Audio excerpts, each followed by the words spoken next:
Hello everyone! In this episode, we're covering Bring Her Back. And Karate Kid Legends. We'll also be covering some movie news. Wax on, wax off.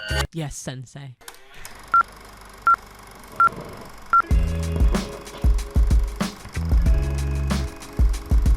Hey everybody, Hello. and welcome to a new episode of the A-List Admission. Sorry if my voice just fucking went off the camera. It didn't, really. I don't know, I felt I like don't it think trailed so. off.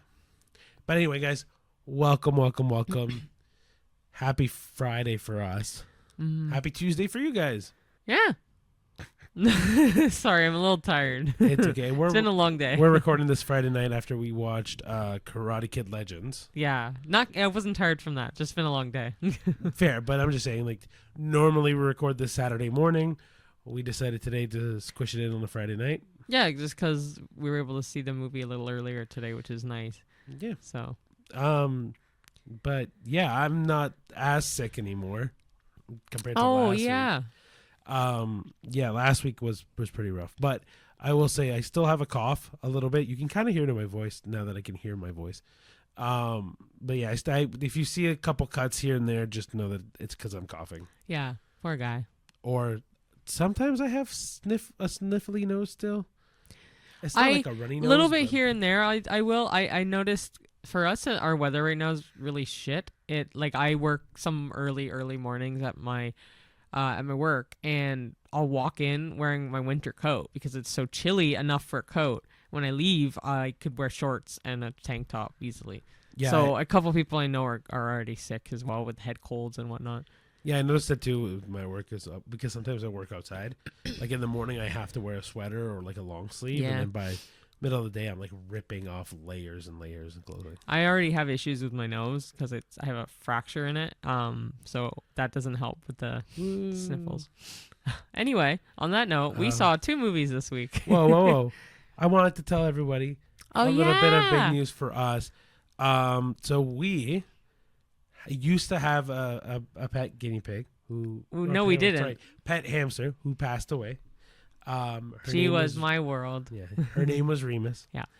And if all of you Harry Potter fans pick that up really quick, it's Remus from the Harry Potter franchise.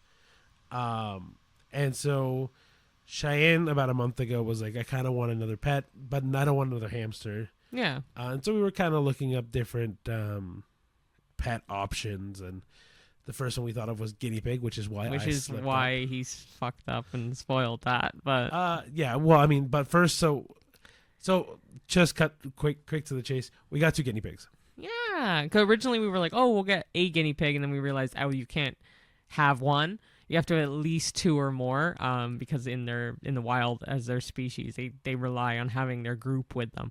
So they're my buddies. Yeah, we also found out in Sweden and in Switzerland it's illegal to own just 1 guinea pig. Yeah, very true. So our guineas are named Harry and Ron. Again, from again, keeping with the Harry Potter theme. I've always wanted, when I'd have my own animals, I had like a couple animals growing up, but independently, like on my own, I would always name them Harry Potter ones. Like I already have a name for a cat. In the future, we want to get a cat. So obviously not at the same time as the guinea pigs. But yeah, Harry and Ron. Ron particularly has red hair. So it just was very fitting, and I'm really happy with them. Ricky bugged me because I kind of wanted to name them their last names. So I wanted to name them Potter and Weasley. In my mind, I still say Potter and Weasley, but I say Harry and Ron. No, not Ron. It's not Wan though. No, it's Harry and Ron. I know. Anyway, it is Harry and Ron, and they're the most, like, the cutest little things. They're about just under around 3 months old. For people who are watching the video on YouTube or Spotify or wherever you're watching this, I'll have the photos of the guinea pigs up on screen. Oh yes. But fun story for our guinea pig travel. Like Cheyenne said, we first were looking at guinea pigs, or 1 guinea pig.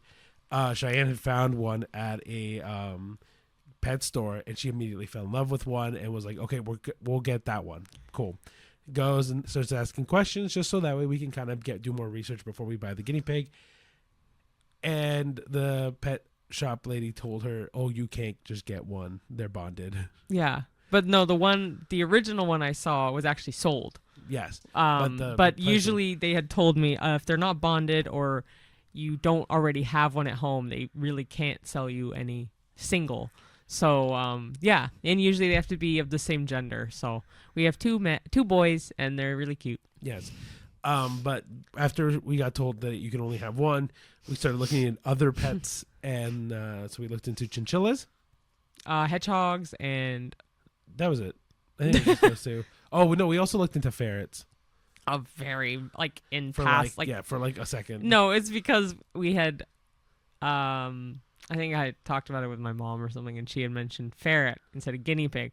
But a lot of people say gerbil instead of guinea pig, and I'm like, they're not even close, but I No. guess by letter. But anyway, yeah, But- they're very cute, but- and it's our new thing. Yes, but the chinchillas were also really expensive, so they were like $400 for a chinchilla. But their upkeep is a lot, and they're kind of big for the space we have. So we're But like, also the cage is also massive. yeah, exactly. And then hedgehogs eat insects, and so that was a real fast deal breaker for us. Yeah. Yeah. Like, So- I mean, I don't mind insects, but I'm not feeding one to someone. See, for me, it's not the fact that they eat insects. It's more the fact that if I were to drop a mealworm or like It's don't. in It's the the room. name. but for me, it's if I lose that insect in the house, I'll be so mad at myself. As I had a friend of mine who lost her pet snake in her house for 6 months. Yeah, They that's found it crazy. near the furnace, alive, I should say. That's crazy. Yeah, that's That shouldn't be allowed. no. But anyway, so- yes, we saw 2 movies this week. Yes. So the first one we watched was Bring Her Back. Yeah, we saw that last night, and then as Ricky said, we watched Karate Kid Legends tonight. Yes, 2 very different movies. Yes. Very different. But if you watched our Popper Flops, you'll know what our instant reaction was to both. Yes, so if you want instant reactions, like if you're going this on the weekend and you're like, oh, I don't know what to watch, the Popper Flops are a good kind of fill for that. Yeah. And then our podcast is good for Tuesday cheap nights. Yeah. But before we even do any of that movie review stuff, we're going to go into our movie news that we Yeah. do every week. So do you want me to do the first one? I will gladly start off because you would need to pronounce the names. Yeah, and as we know by this whole thing, I suck That's at okay. names. So very ironically, last week we had talked about the new Harry Potter HBO show that's coming out. I had said to Ricky, I'm like, oh, we need to mention this show. I know it's really popular and it's been in the news for a while, but we should really talk about it. Very, very, very ironically, they've just casted the main 3 kids for the Harry Potter show, as in Harry Potter, Hermione, and Ron. Yes. So they have hired Dominic McLaughlin, Arabella Stanton, and Alistair Stout as the respective 3 kids. They are all newcomers from what I know. And yeah, I looked them up on IMDb. I know Dominic has another thing on there, but it hasn't come out. It's supposed to come out this year, I think. And then Arabella and Alistair have no other acting credits. yeah, that's going to be very interesting. I know they have J.K. Rowling's seal of approval as well, which is kind of cool. I don't know how much that It doesn't holds. really mean much, but Yeah. I mean, we'll see. But yeah, I'm very excited for that they've at least casted 3. At face value, I really don't know how they're going to be. I can't say anything, though, because Daniel, Emma, and Rupert were all newcomers pretty well when they Pretty well, started. I think, yeah. They obviously had some minor roles here and there, but nothing to that level. No, and I mean, look how good the movie series turned out. So I can only hope for the best for the TV show. Mm-hmm. Second movie news is actually Cheyenne found one of these, and then I noticed it while we were looking through for more movie news. Is one they have announced, but we've just discovered that there's going to be a Scream 7 that comes out next year, and then also that there's going to be another Meet the Parents, and Ariana Grande is starring in that. So Meet the Parents 4. I don't know if that's going to be the official name, but yeah. Which I didn't even know they were doing. Meet the Parents. I'm pretty sure I've heard news about a Scream 7, but again, it's been so long since I heard anything. Well, they also announced Scott Conn and Elizabeth Debicki are going to be in that new Once Upon a Time in Hollywood sequel. Oh, cool. They've announced that, and I didn't know it was going to Netflix.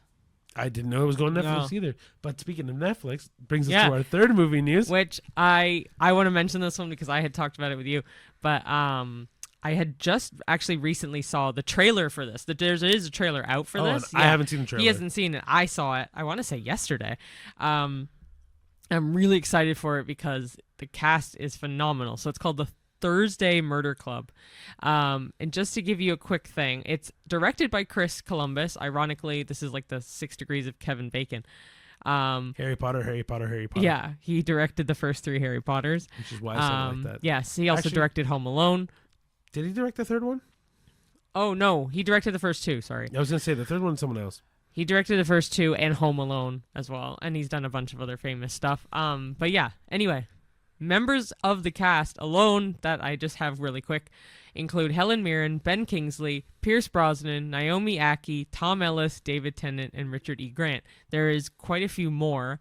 Those are like the main headliners, though. I mean, just Pierce Brosnan, Helen Mirren, Ben Kingsley, and Richard E. Grant alone is enough. I love David Tennant from the Doctor Who franchise. But man, this cast is massive and really, really sounds good. From the trailer, I actually thought it was a TV show. I didn't know it was a movie. I hoped it was a movie, but I also kind of hoped it was a TV show. It's giving very murder mystery Clue-esque vibes. Ooh, I love that. So yeah, it should be pretty good.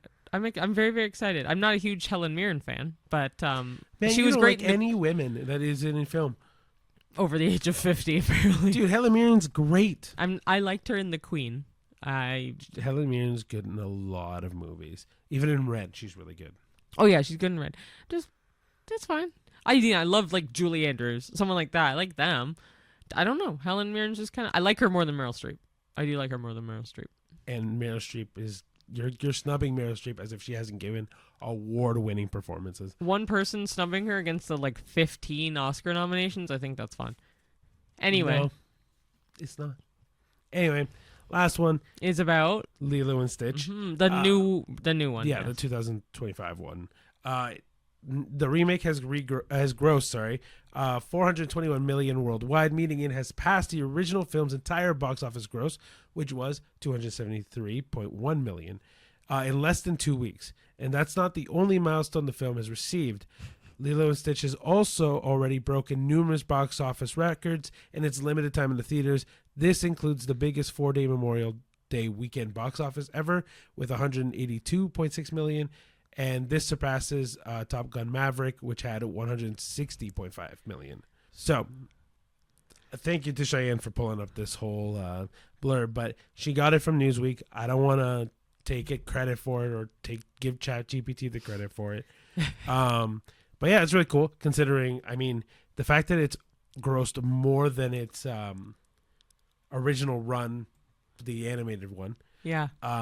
Also, Lilo and Stitch has had the third highest worldwide box office opening for any Disney live-action remake with 342 million, finishing behind The Lion King, which had 433 million, and Beauty and the Beast, which had 357 million.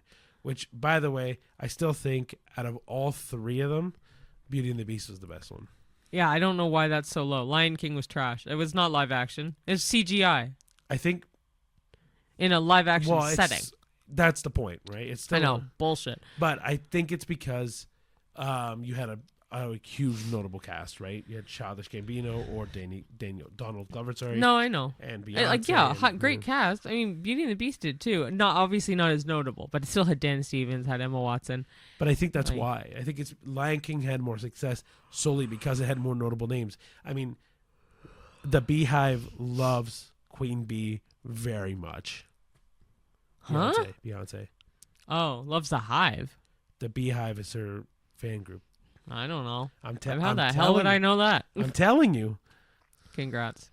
Anyway, the point is that Lilo and Stitch did really well for its box office opening weekend, and also considering that it beat Top Gun Maverick, which is also a phenomenal movie when it came out. Oh yeah. I'm actually pretty shocked about that one in particular. Another 6 Degrees. Did you hear that maybe Miles Teller might be taking over Mission Impossible? I've also heard. There's another person too, but yeah, no, I know Glenn Powell. Well, yes, Glenn Powell. But he's also said he's not going to do that one. He doesn't want to. Miles Teller would rock it.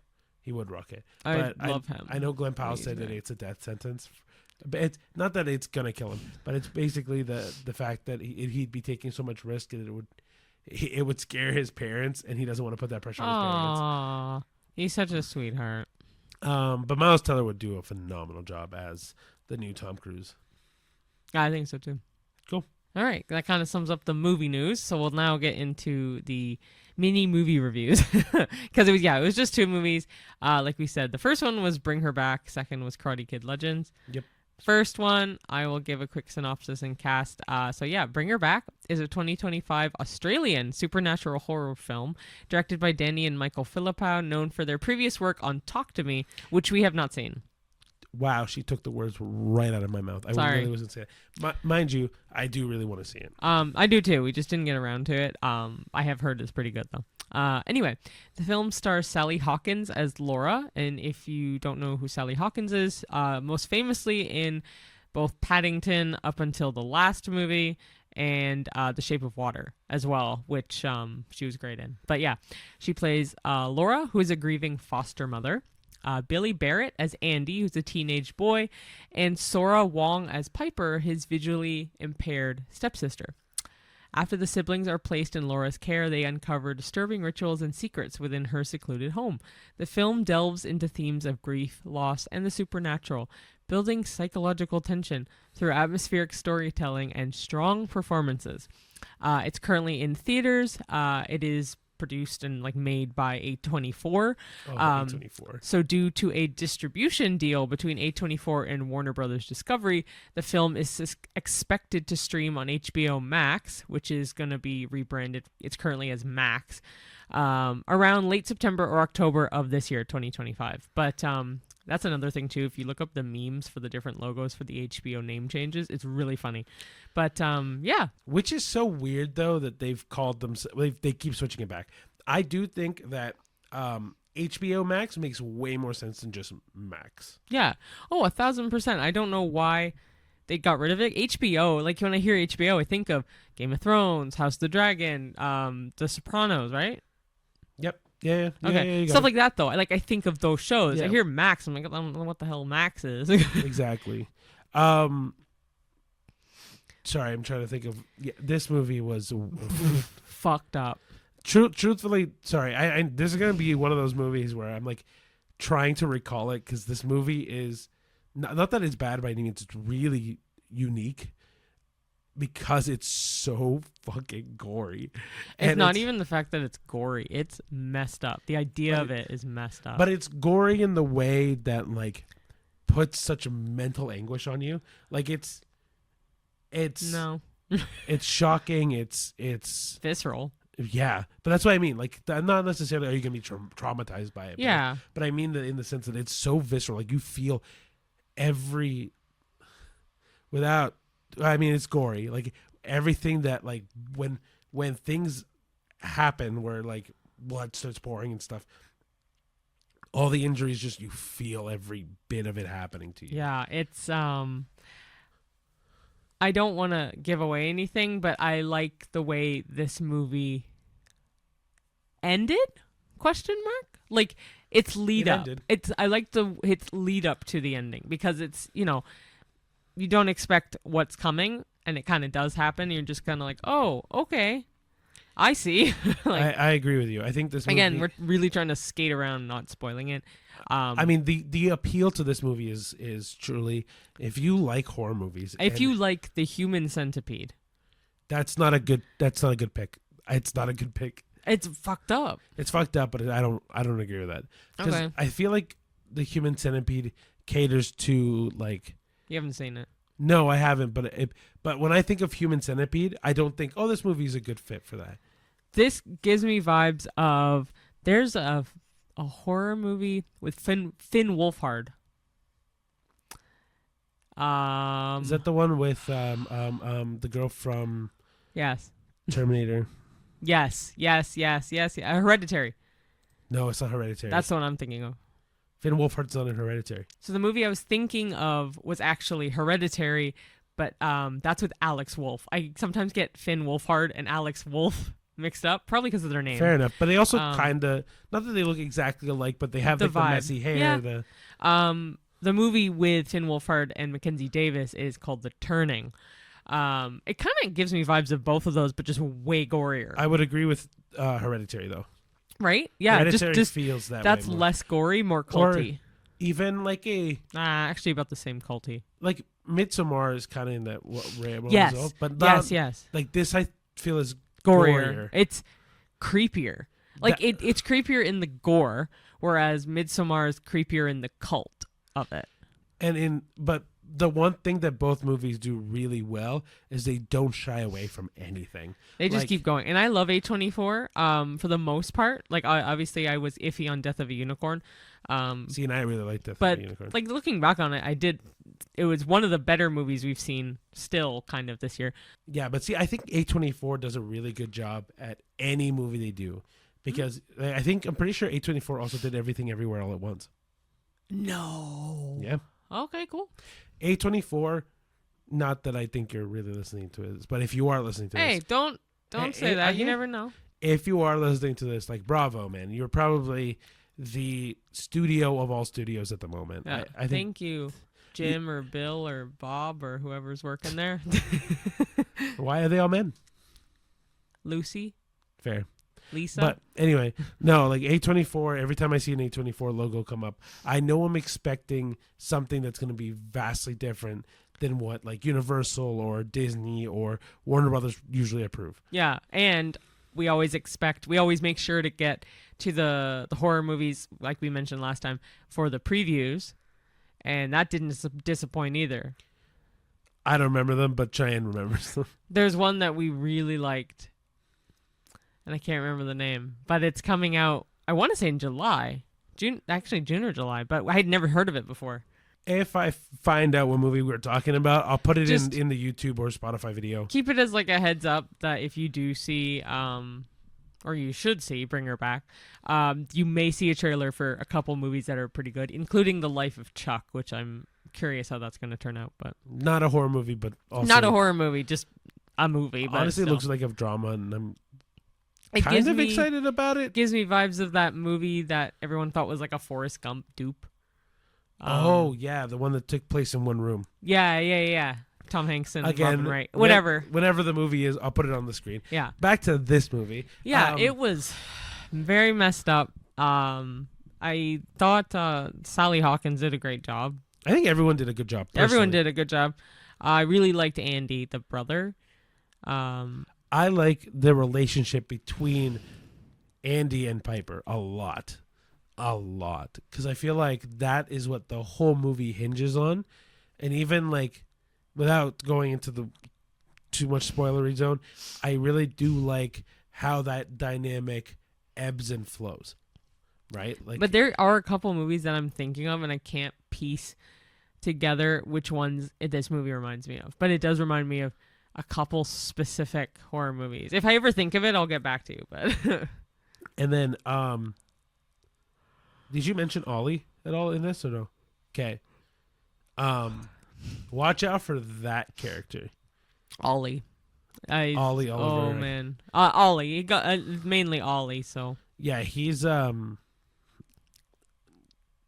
does a phenomenal job at acting in this movie. yeah, the kid who plays Ollie / Oliver. His name's Jonah Wren Phillips. He was in like an episode of Sweet Tooth. He was in a thing called Afterlife. He hasn't been in much other than that, really. But Great, phenomenal actor. great job. He put his whole back into this role. Like, it was so well done. No spoilers. Fair. But I just think like the movie just does so well around him. No, it's a great job and a messed up movie. Like you get watching it, but I love that with horror movies. They can make me do that because it's been rough get go trying to find good horror movies this year. I was gonna say especially this year. I'm like, come on, give me something, and this was definitely something. Yeah, this is one of those movies where it's like a car wreck where you want to look away, you just can't. I don't think it'd be like a car wreck, but Well, a lot of people say that. That's a saying. I haven't heard that saying of a car wreck. Car wreck, car accident, whatever it is. The idea is that this movie is so like squirmy, like you want to look away, but you really can't look away, and it makes all the hair in your arm stand up, and it is a really good horror movie, but if you can't take any gore, do not watch this, please.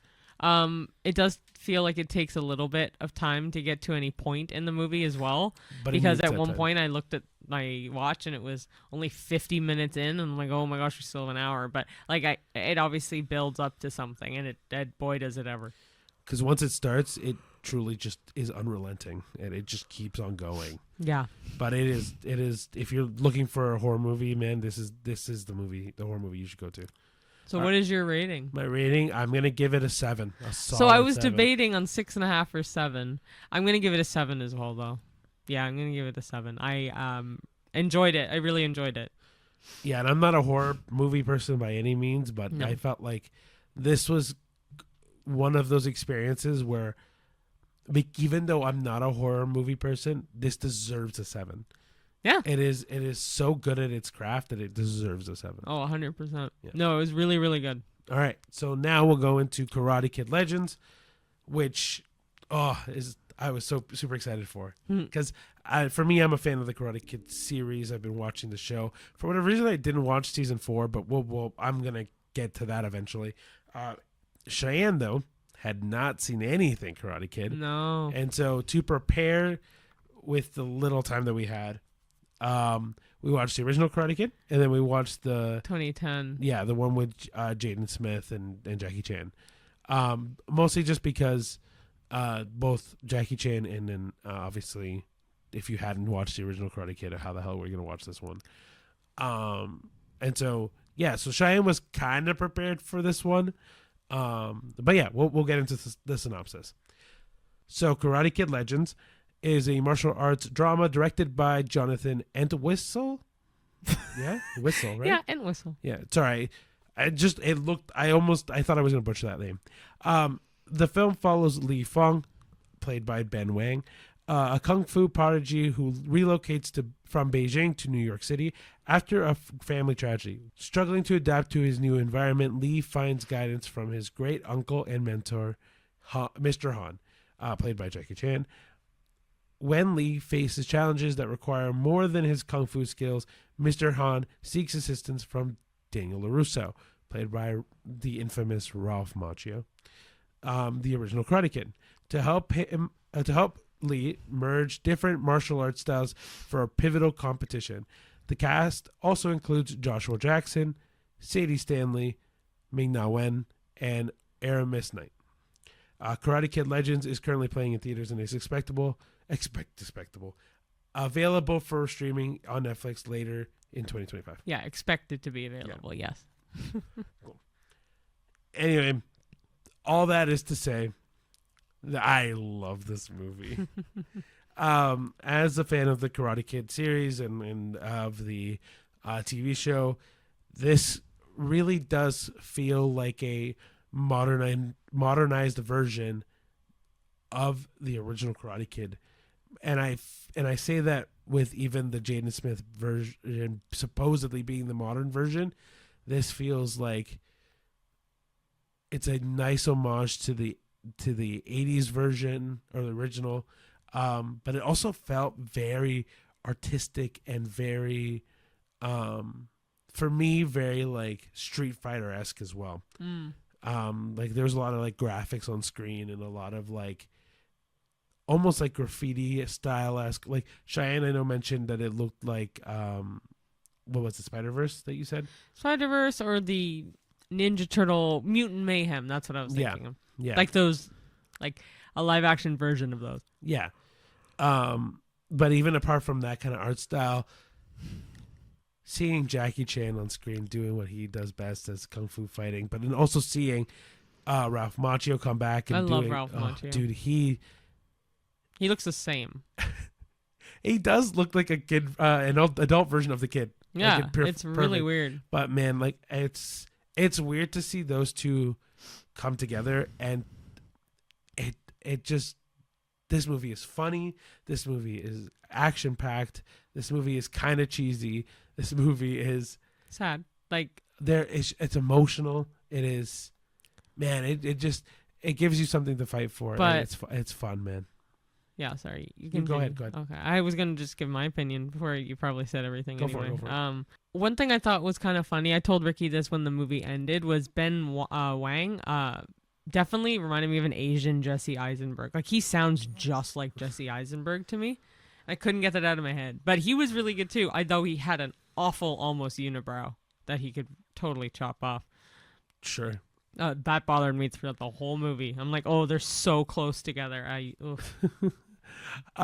know Cheyenne even told me that he was in, what was it, American American-born Chinese. Yes, the show, and then and I was like, oh, I remember seeing it on Disney Plus, and I wanted to watch it. And then Cheyenne told me it was based on a book, right, or a comic book? Yeah. I think it's a manga. I want to say it's a manga. I do want to read it though, read it. But yeah, I think that this captured kind of like what I said earlier, like very cheesy 80s style, but then mixed it with like a modern flavor, modern twist to the whole karate or martial arts movie. Yeah, it just to me was a lot of fun. I really liked it. I thought it was a really, really good movie. That's what I was going to say about it earlier. It had absolutely awful CGI. There's one scene in particular one scene had that really is bad. absolutely horrifically bad for CGI. That was kind of not near the beginning, but kind of near the beginning, and I was very worried that was going to be the trajectory. You could say I don't think it's not a major spoiler. They're just riding on a moped, but it's really bad. They sit in front of a green screen, and you can see the green screen. Well, not the green screen, but you can see their outline. Yeah, literally though, and that it was quite near within the first maybe 20 minutes of the movie. And I was like, oh boy, this is not going to turn out well. But honestly, one of my top favorites this year. Yeah, it's definitely going to be in my top favorites this year, I think. This is going to be one of those movies where at the end of the year, I'm going to be like, oh, I kind of want to rewatch this. Oh, yeah, I would rewatch this. Well, you can watch it later, potentially on Netflix. Yep. And then, honestly, this just makes me go, oh, Cheyenne, we got to watch Karate Kid Part 2, Karate Kid Part 3. Yeah. I definitely want to. It's just I'm happy I at least saw the two notable ones, and I would watch Cobra Kai, like all the stuff, because it's really good. I do like martial arts. I've never watched Karate Kid prior to this, and now I did. But prior to all of this, I already liked martial arts, and I already loved Jackie Chan. So it was just nice to see him in his element, and seeing Ralph Macchio. Also adorable. So for those that don't know, Ming-Na Wen plays the mom in this movie. She is the original Mulan in the Disney animated movie, but and she makes a cameo in the live action. Yes, but anytime I see Ming-Na Wen, because I've seen her in Marvel Agents Shield, Mandalorian, Book of Boba Fett. Yeah, I get super excited because I know she's really good at martial arts under her own right, but she's also, to me, I don't know why. Maybe I hold on to this a little bit more, but I always see her as like, I'm like, man, this is one badass woman that really takes is to me like a Hollywood icon. Why do you say that? I don't know. Every time I see her, like she doesn't do anything badass. I mean, she's not in this movie in particular, but she in Book of Boba Fett, she's a sniper. But even in Agents of Shield, she does all of her own fighting. Cool. And she's but to me, every time I see her, I'm like, oh yeah, there's Ming-Na Wen. I get really excited. That's awesome. Yeah. That's cool. Yeah. Rating for me, I'm gonna give this an 8.5.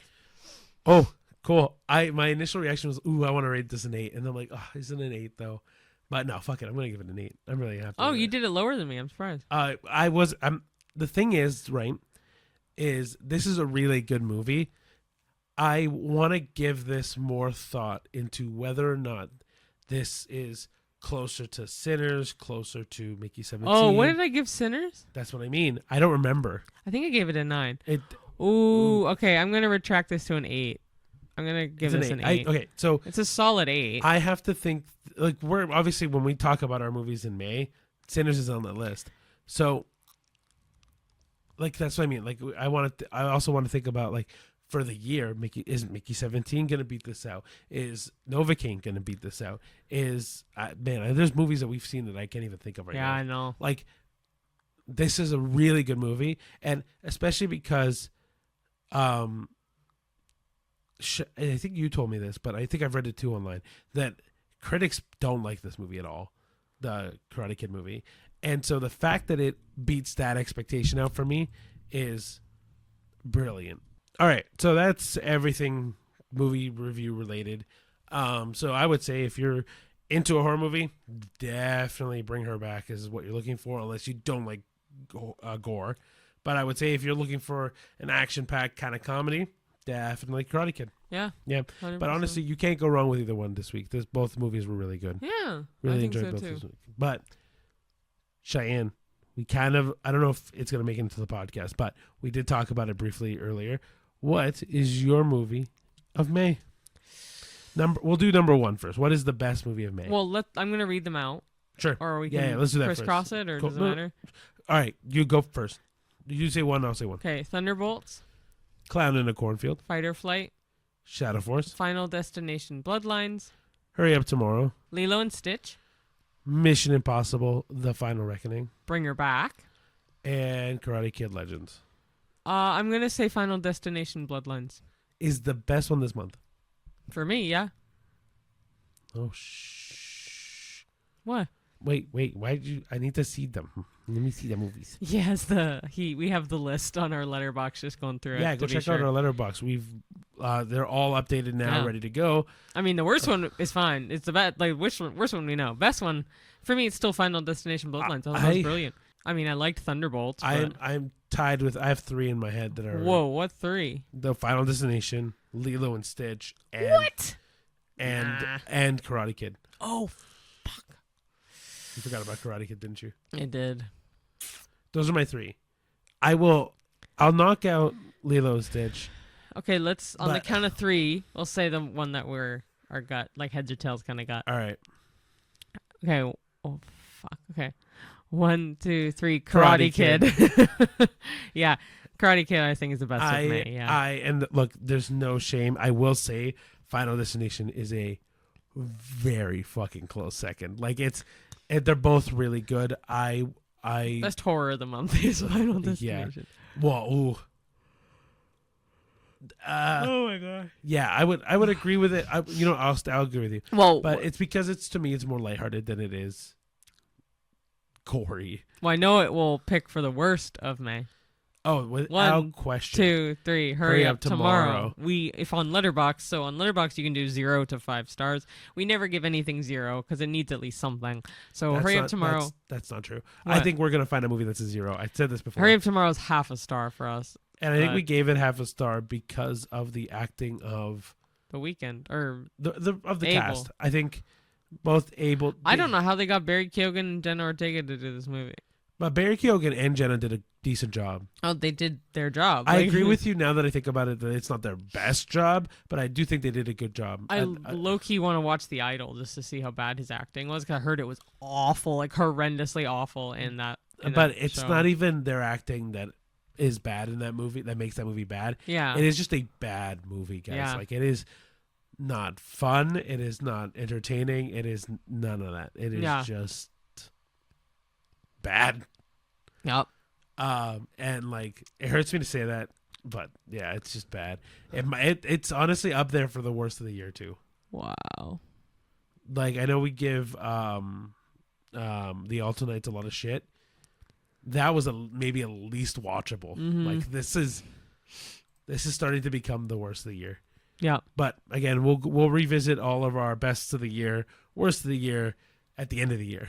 Mm-hmm. So now we're going to go into our second part, which is kind of diving deep into Karate Kid Legends and some good talking points. Yeah, and more like questions about that. So we asked ChatGPT to give us some talking point questions for Karate Kid Legends, and it expanded it kind of into not just Karate Kid, but like other karate movies in the series, and also like other little odds and ends like that. And it categorized it as well. I will say, just as a heads up, because we probably will be talking about other Karate Kid movies, and I will start talking about the show. Spoiler alert for you for the show, but I'll try my best to not spoil the show for you. But yeah, so you've all been warned. If you've not seen them, I recommend definitely Karate Kid Part 2, and the show, and then obviously this movie, and the new Jaden Smith one. Yeah.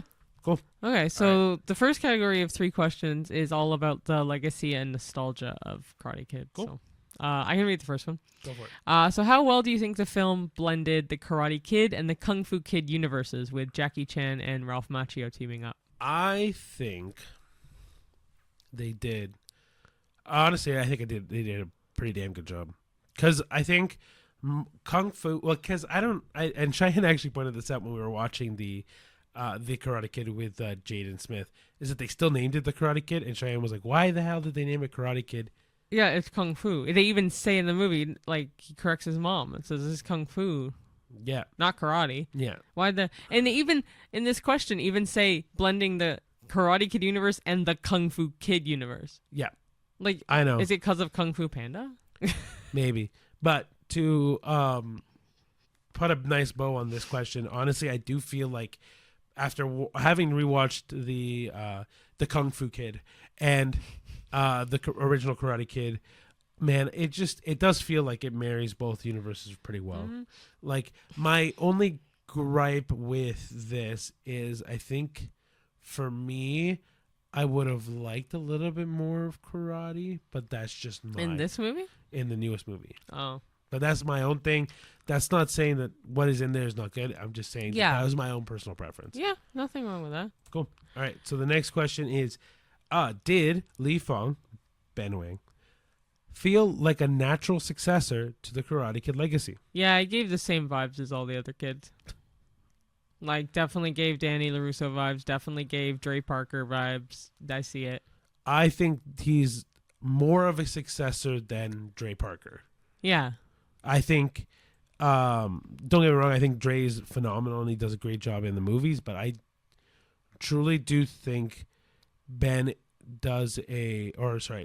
Fong does a really good job at being this kid that then teaches other people. Yeah. Like, and I think that's a thing to me that goes, oh yeah, this has legs to go. Yeah. Right? Because like, obviously, like Daniel LaRusso and Daniel LaRusso. Daniel. Danny. His full name is Daniel. They don't call him that. His name is Daniel. Okay. Daniel does a great job at, like, obviously passing that on to other kids as well, right? So I think it's really good that Ben is already shown off the bat to have taking on the teachings from Mr. Han and passing that on. Mm-hmm. No, I agree. Okay, so when it comes to fight choreography, were the action scenes, do you think, more stylized or grounded? And are there any moments that stand out in the movie? There are for me. Can't really mention it. I'll just say it involves one specific move that Lee does that he learns from his brother. Yeah, that was a really cool move. Really cool move, and it's very important to the movie. Oh, I will say, I'll mention this one because it's definitely in the trailer. This one, without spoiling anything, is in the trailer. So there is one scene where Li Fong is fighting in an alleyway, and there's one kick that he does is really fucking cool, where he basically grabs onto a scaffolding ladder, spins around, and then kicks a guy in the chest. Yeah. In the trailer, I promise you I'm not spoiling anything. Yeah. But it's really cool. Were they more stylized or grounded than the last few movies? I think they were definitely more stylized. I think the filming in general is more stylized. Yeah, it is. Like, but not in a bad way. I think it highlights the kung fu and the karate very well. Yeah. Right. And I feel it feels more modern that way. Whereas like in like the original Karate Kid, you could tell it's an 80s movie. Like everything about it. Oh yeah. And even in the newer Karate Kid with Jaden Smith, that one even has some of the stylized fighting scenes that this movie does as well. Yeah. Yeah, I think it definitely makes it feel more modern, more actiony, more compelling, I think. I agree. Yep. Okay, so did Ben Wang bring enough depth and relatability to carry the franchise forward? I don't know about depth. Definitely relatability, but I don't know if they're gonna keep going with the franchise. Why not? I don't know if he has enough strength to carry it forward, to be honest. But I mean, like, he did a good job, and I liked him. His character was really sweet and like nice and all that, and he was definitely relatable. I don't think there was enough depth. At least in a 90-minute movie, there wasn't enough depth. So This is where I'm going to disagree with sure, I don't care. you. That's fine. I think he did a really good job at carrying this movie. And if they decide to do more movies, Yeah. it'd be really good. I think Okay. kind of like a Karate Kid 2 situation where they go to Japan. Him going back to China would be very cool to watch. Or him going to California to help.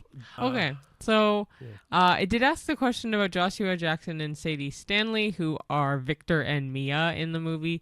How do you think they fit in the story? Do you think they were essential to the story, or maybe underused in the story? I definitely don't think they were underused. No, definitely Just the right amount. I think they play well. Okay, so we'll talk about Sadie Stanley in particular first. Yeah. Sadie does a good job at being the similar character to, I now don't remember what's the actress? Her original name.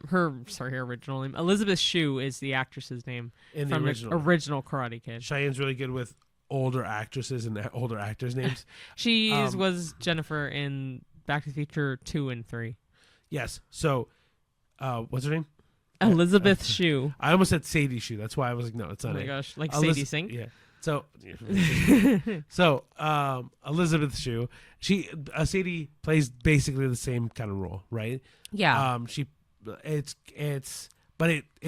important because he needs motivation, but it's not necessarily like that. It's not really a spoiler for anything. It truly is. You need your main character to have some sort of motivation for the rest of the movie, and actually both Joshua Jackson and Sadie do a great job at being that motivation going forward. Without them, you don't really have a second half of the movie, right? Like the first half of the movie, they're in it, and it's good that they're in it, and it makes sense that they're in it. But the second half, without them, there literally is no second half. Yeah, true. All right. So, was there a compelling antagonist, or was the conflict more internal / personal? There's definitely an antagonist, Connor. Yes. However, I definitely think there was a lot of internal conflict with Ben, but Lee, the character. There's definitely a lot of internal. I think it's / more personal. I do think it's more internal than it is external. Yeah. Right? Like I think Connor is a good villain that he can just beat the living shit out of. But at the same time, like, I think the things that really affect Lee are way more internal. Yeah. Without spoiling anything at all. Guys, this has been fun to try to say all these without spoiler. Okay, when I cut this together, just a heads up, I might have said it already, but like, sorry if we spoiled this movie, but I will say it's fun to talk about this movie. This movie was really good. Yeah. No, it's great. And like when you think about comparing it with other movies, like how would you compare it with the first original from 84? They're very different, but at the same time, a pretty similar. Like the biggest things for me is each movie fits well with its time period, right? Like Danny LaRusso and Mr. Miyagi worked so well together in the 80s, and that movie could not be shot any other way than how it was shot in the 80s. Like I couldn't imagine Danny doing wax on, wax off on an old car, him driving it down to go pick up Elizabeth. Like everything about that movie, the brilliance of that movie works so well with the landscape of the 80s. 100,000%. I think he's adorable, and he's still handsome now. Like I agree. And she was so cute. Like but I don't think, and I mean this seriously. If that movie was shot in the 90s, was shot in even the 70s or 60s, would not have worked. No, it would have been too much like maybe like Grease. It was the perfect time to release that movie, and everything worked so well together. But that's like a lot of movies from the 80s. I agree. I mean, Breakfast Club, Dirty Dancing, 16 Candles, like they're all Ferris Bueller's Day Off. Why are you just listing John Hughes movies? I know. That is the 80s. It's John Hughes, but aside from that, it's not. You literally mentioned the 4 John Hughes movies back. I did say Dirty Dancing though. You did. I forgot you said that. But compare that movie, the 80s legacy movie to this, I think this does really well. Like I think this movie is just more modern. Like Okay, then how would you compare it to 2010s? This is better. This takes the modern version of Karate Kid and brings the style up, makes the kung fu moves more exciting. Yeah, instead of karate, though. That's what I'm saying. It's interesting. Sure, but they're both. But also, like, let's be real. This is a very kung fu heavy movie. So I'm not trying to be rude or anything. I don't really know the difference between karate and kung fu. That's fair. And at one point, you see them do both in one scene in this movie, and I still don't know what the difference was. So I would love to learn that. But all I'm gonna say, truthfully, is that if we do kung fu movie to kung fu movie, this one is better. Yeah. The characters to me are more compelling. The story is more exciting. The fighting is way better. Yeah. I think this does that little push more. Mm-hmm. The only thing I like more from the Jaden Smith one, well, side note, Jaden Smith's acting is so good in that one. He does a good little job. That I love that movie just because Jaden Smith does a really good fucking job. But Jackie Chan's character, you learn so much more in that one. That's something I feel like you miss out on the new one. But then also about the Jaden Smith one is I do feel that it feels just a slight bit more emotional. Mm-hmm. But again, the Jaden Smith one is a almost shot for shot remake of the original Karate Kid. This kind of is too. Different. There's moments where it's the same. That's but why I said kind of. This one's further apart from the Karate Kid than Jaden Smith's to the Karate Kid. Okay, so yeah. This you could be able to answer. I couldn't, but it asked how you'd compare it to Cobra Kai. But apparently this does take place right after Cobra Kai. 3 years after Cobra Kai. Right after. Well, 3 years is a little while. But, so, without going into the spoilery side for you and for our fans at home, Cobra Kai is basically a redone 80s version of Karate Kid, just told through Johnny's eyes, right? And but it's years later. Like it takes place in modern time, but it has an 80s feel. This doesn't have an 80s feel.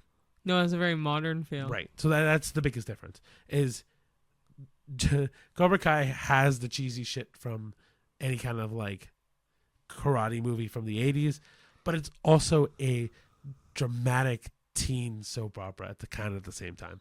So this didn't feel like a soap opera. This is way more modernized. And I'll truly admit this, the fighting is way better in this movie than Cobra Kai. Yeah. Oh, I agree. No, I agree. One question I'll ask you is, compare this to an animated movie like Kung Fu Panda. Yeah. How would you think the fighting in this compares to an animated movie? Actually, the fighting in Kung Fu Panda is pretty good. Pretty good. Like comparatively, I'm like actually like I could see it. Yeah. In this movie too. Yeah. Obviously it's a lot funnier and tailored more for kids, but there were a lot of kids in this theater. I could hear them. Yeah, Cheyenne has had so.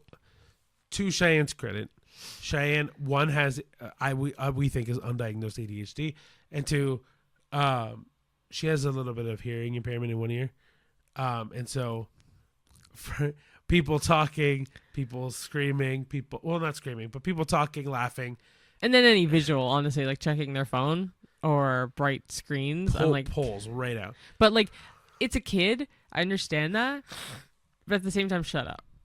No, like no, I was trained. I was trained, not trained, but I was taught as a kid to be quiet in the movies, or like at least try your best not to fidget around and all that.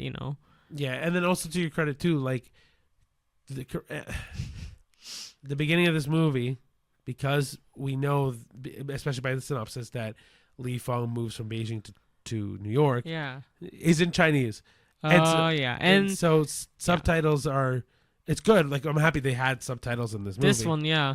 when we watched the Karate Kid with Jaden Smith, it didn't have any It subtitles. just says speaks Mandarin. I was Right. like, okay, well that doesn't help me. So I'm happy it had subtitles. Don't get me wrong, but it makes you have to really listen and focus. And Yeah. so Again, nothing to the kids, but the kids were annoying. But so from what I saw and heard and all that, definitely still gave the vibes. Was Jackie Chan a voice in Kung Fu Panda at all? No. I was gonna say was he the old turtle, but that's the guy from Seinfeld, the Chinese restaurant episode. No, it's not. Seinfeld 4? Yeah, Nope. Is that not him? No, that's the dad. Oh yeah, okay. I want to say, isn't Jackie Chan the crane? No. Is he the red panda? No. What red panda? No, that's Dustin Hoffman, isn't it? Okay, so just a quick edit, but Jackie Chan is in Kung Fu Panda as Mr. Monkey, yes, which and makes the it crane, even better. I already know. The crane is an actor. I'm fucking forgetting. What's his? James Hong. No, the crane is. Not The crane. The crane is the guy from Alvin and Chipmunks. I know, David Cross. I didn't even see it on there. It was David Cross. I wouldn't know. Yeah, so Mr. Monkey is Jackie Chan. So there is a bit of that in it. So I could see maybe why I see similarities as well. But no, I definitely see similarities. The karate moves, kung fu moves, sorry, for sure. The music, no. Not to this movie. No. It's very modern music in the Karate Kid Legends movie. But, Good though. yeah. What are your thoughts on that question then? Compare it to Kung Fu Panda. The difference is Karate Kid is realistic. Kung Fu Panda isn't. And Yeah. I think that's the biggest thing, right? Like, and there's liberties taken again in that same realm. Yeah. Like Kung Fu Panda. Like, I love Jack Black, but Skadoosh is not a kung fu move. No, it's not. That's the kid area. Right. The actual physical moves I thought were they're well decent. done. Like, don't get me wrong, it's animated well, and it does capture kung fu in the same breath. Yeah. Like, it's very well done. The difference being is a kid will look at Kung Fu Panda and go, "Oh, that's just a talking panda that does martial Yeah. arts. This probably isn't real." Whereas you see a human being fighting other human beings Yeah. using those moves, and we saw it when we left the theater. There were kids trying to fight each other in the hallway. Leaving Yeah, and the mom's even like, kids, Okay. no fighting. I'm like, I'm like, you took them to the wrong movie. yeah, they're literally doing the whole thing. So And I mean, dude, I can't help it. I'm in the same breath. Like, on the way home, Oh, I'm yeah. holding the steering wheel and I'm like moving my hands. Really? Oh yeah. I didn't even notice. That's so funny. But it's the same. It's one of those movies, and like both kung fu movies do this, or martial arts movies. The John Wick movies do this, and to me, the Fantastic Beasts, the Fast and Furious movies do this, where you get this surge of energy after watching them. It's like a runner's high. It is, but it's like for example, Fast and Furious, you grip both wheels and you're like, I'm gonna go fast. And I want to fix cars, wreck them, put them back together. You know what I mean? All the stuff. Like, you have this surge of energy when you finish a Fast and the Furious, especially like the first couple ones where they're actually fucking racing. You're like, you're in the driver's seat. And you're like, I'm gonna beat you in the next quarter mile. I wanted to fucking be Michelle Rodriguez so bad. Oh yeah, She's bad. but then even in like the John Wick movies where you see John Wick kick ass with a gun, like you're kind of seeing him doing fight moves, and then you're like, you could say the same as James Bond, any spy movie really, but yeah, like I there's other movies that do the same thing. I just can't think of other movies that do that right now. what? The whole. I know one for me was definitely Spy Kids. Oh yeah, I wanted to be, or Men in Black. I wanted to be a spy.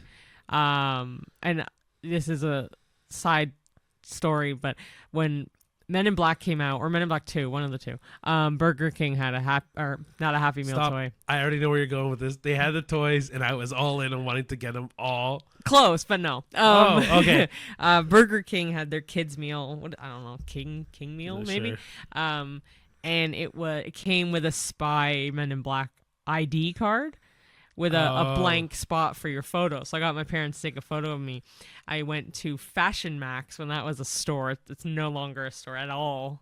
Got a black puffy vest, black shirt, and black sunglasses, and I like stern face.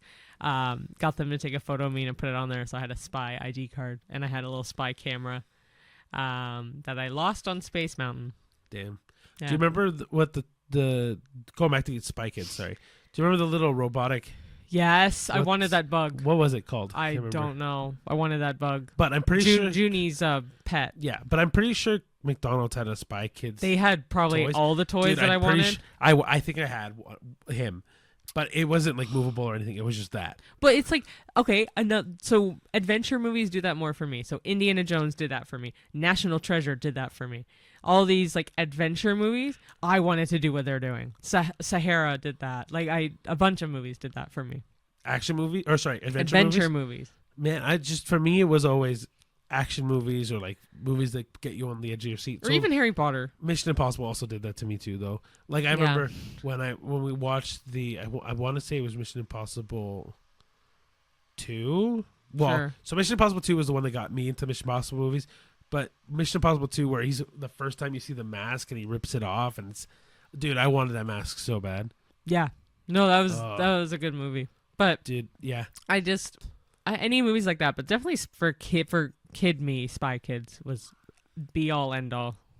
Yeah, but guys, like, I implore you to let me know what movie does this for you, because this join in on the conversation in the comments. Like, just sound off. But like, honestly, yeah, like for me especially, like Fast and the Furious movies are the ones that definitely do it for me, where I immediately feel like I can race anybody, anything, and beat you at the race. Like, yeah, I mean, it doesn't give me that. I just wanted to be a mechanic. No, I wanted to fucking race people. Yeah, I don't. Yeah, and definitely. For you, was it adventure movies or Spy Kids or? Yeah, as like growing up, yeah, definitely. Yeah. Or even Star Wars with like the pod racers. Oh, you went pod racing. I would have been like, oh yeah, I would love to fight people with a lightsaber. A lightsaber, yeah. But like, there's so many movies. So yeah, please let us know in the comments what you think about your choices. I'd love to hear them. And with that, I think it's a good way to sign off. So thank you all so much for watching. Please don't forget to like, comment, and subscribe on our YouTube channel, as well as rating us 5 stars on Spotify. And please remember that these are just our opinions. We have our own just like you do. And if you like them, great. If you don't like them, great. Just let us know in the comments, or answer any questions that we asked each other in the comments. And if you do see any of the movies that we talk about, let us know what you think, or even tell us your favorites of the month of May. So yeah, you can follow us on YouTube, Spotify, Facebook, Threads, X, Instagram, TikTok, and Letterboxd. It's all at the A-List Admission, except for X and Letterboxd are at the A-List Pod. And again, we're on pretty much anywhere you can get podcasts, so as well as YouTube Music, Apple Music, Spotify, iHeartRadio, all the places that make good podcasts. Yep. That would be us. Yeah, thank you for listening. Thank you for loving us. And thank you for stepping in, getting your Admit One ticket to our 21st episode. No, this is the 22nd episode. 22nd episode. That's why we're not counting anymore. I keep track. Other thing that Cheyenne kind of mentioned was, if you don't like the long form content, that's totally fine. Please follow us on Instagram for our reels, YouTube for our shorts, and TikTok for obviously our TikToks. Yeah, because we make Popper Flops as well, which is our like mini movie reviews, and I get a lot of friends that like watch that when they have the like, they're always like, oh, I usually just make sure I watch that so I know like what you thought it was a Popper Flop. So even getting into that, it's a good leeway into our longer form content. But yeah, the Popper Flops are great. The real shorts and TikToks are also a lot of fun to do. Mm-hmm. And we put a lot of time and energy. I try, sometimes I'm a little tired when I'm doing these, and I apologize. Hopefully it doesn't look like that. And I know, yeah, we try to give you good stuff. So we appreciate it. Yes, we do. Honestly, like, thank you to all of our fans that are watching it, are taking the time to watch it. And if you're new fans, like, thank you for joining us on this episode, or thank you for watching any of the reels that we do, or any posts that we do. Like, it does mean a lot to us. Please let your friends and family know that hey, if you want to know what a good movie is this week, or if you want to know how bad a movie was this week, we'll let them know our opinion of it. Please share us around to your friends, family, enemies, co-workers, Joe Blow down the street, you name it. Okay. Yeah. Love it. So thank you so much, everybody, and We'll see you at the movies. See you there. Bye. Bye.